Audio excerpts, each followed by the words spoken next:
can actually learn from the Taliban here. Yes, the West can learn from the Taliban, end of American influence over the so-called democracies in the Middle East and the subcontinent, right? Finally, an end of American influenced democracy, right? Everybody wants this. And even the United States public is somewhat happy about this because they want an end to this Western imperialism, this Western dictatorship. So our education is politicized, our rule and law are politicized, courts are politicized, our media is politicized, our armies are politicized. I mean, everything is politicized and nobody can work with freedom. The skill that the humanity possesses is not coming out freely, right? Institutions have less political influence over them. They can work with more freedom. And if they work with more freedom, then the next point follows: a technocratic government based upon institutions governed by skilled workers. That's the main point. Governed by skilled workers, not politically influenced workers.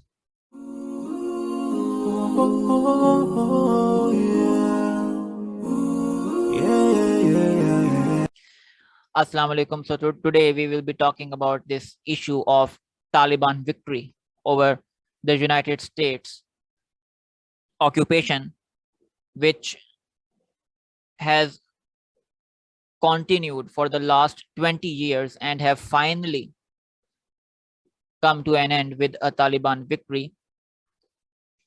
And I think this result was inevitable. If you look at the region, which is of heavily Pashtun tribe region, right?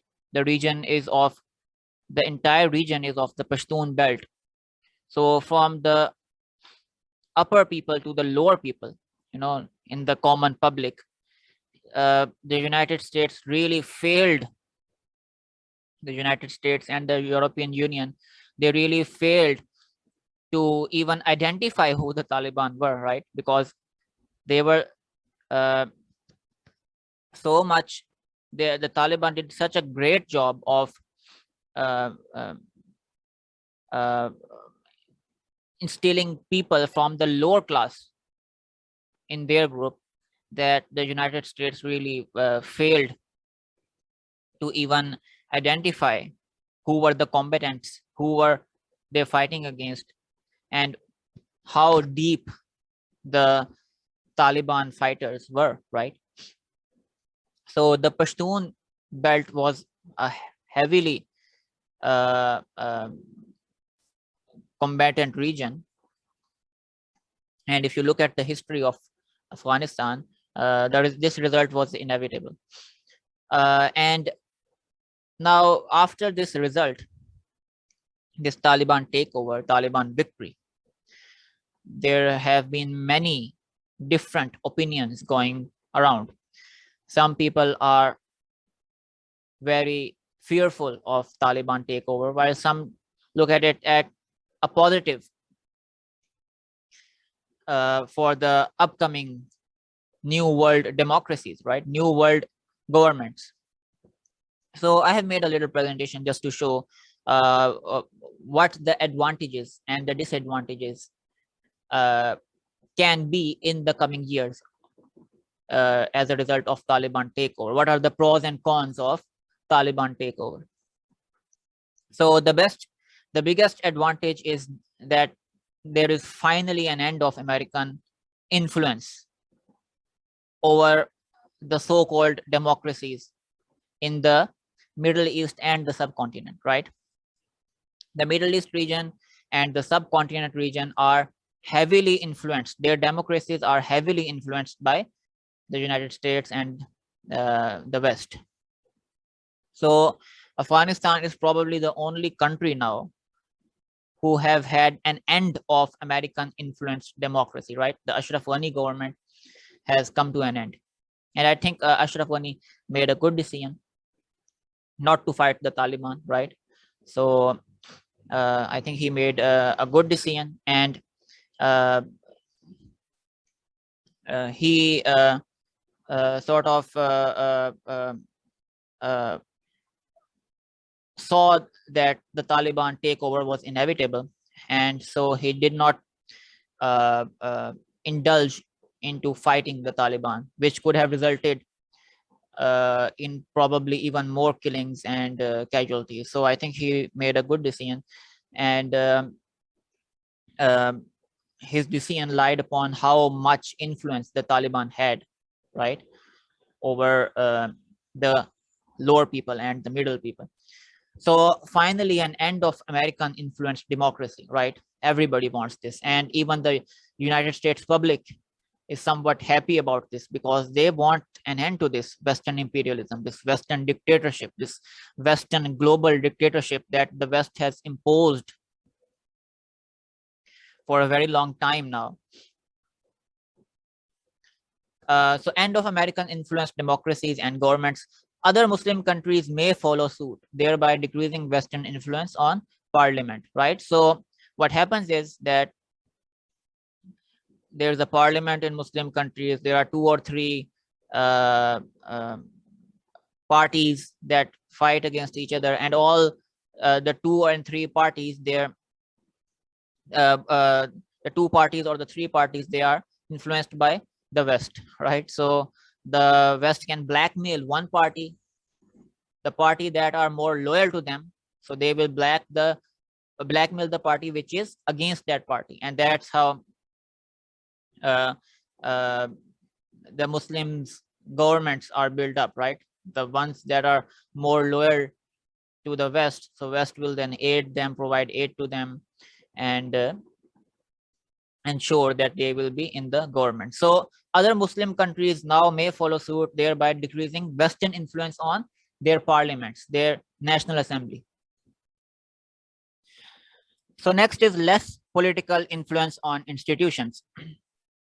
You know, all these institutions like the media, armies, parliament, the academic institutions, the courts, even these institutions, people don't know that even these institutions are heavily influenced by the West as well, right?